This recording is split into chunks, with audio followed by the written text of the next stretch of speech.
Bonjour à toutes et tous, merci d'être avec nous. Protéger la coque des bateaux de nos lacs en réduisant l'impact sur la biodiversité, la solution pourrait venir de Suède, une machine qui permettrait de décrasser les bateaux sans les sortir de l'eau, un peu comme un tunnel de lavage flottant. Reportage.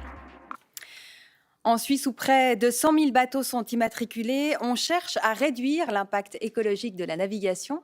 Une machine suédoise pourrait réduire les résidus polluants de l'antifouling. C'est cette couche de peinture qui protège la coque des bateaux. Le reportage est signé Thomas Pitofalo.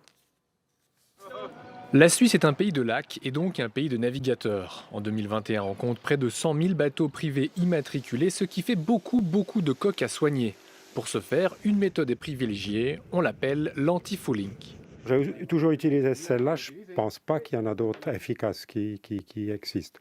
Autrement, c'est sortir le bateau tout le temps. Utilisé pour protéger la coque des salissures, l'antifouling, jugé toxique, est sous la loupe des autorités depuis des décennies.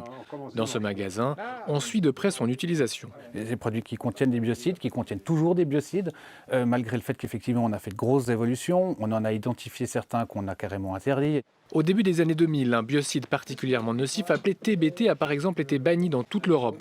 Aujourd'hui, s'il reste nocif surtout à cause des traces de zinc et de cuivre, les antifoulings, en empêchant les organismes de s'incruster, conservent leur avantage. Quand on accumule trop de choses contre la coque, on va aussi avoir une augmentation de carburant. On est tous à la recherche de solutions qui vont être le minimum impactantes sur l'environnement.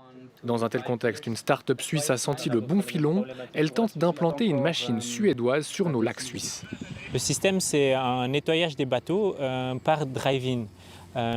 Et le lavage est automatique grâce à l'utilisation de l'eau du lac qui est mise sous haute pression et avec des brosses qui sont installées sur une plateforme flottante.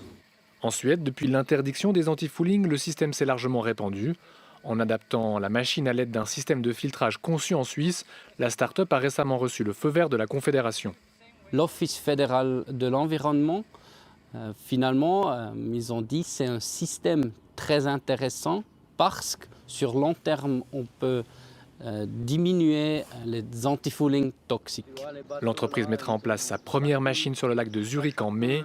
D'ici 10 ans, elle espère en installer une vingtaine dans notre pays. Mission, convaincre les ports, chantiers navals ou communes.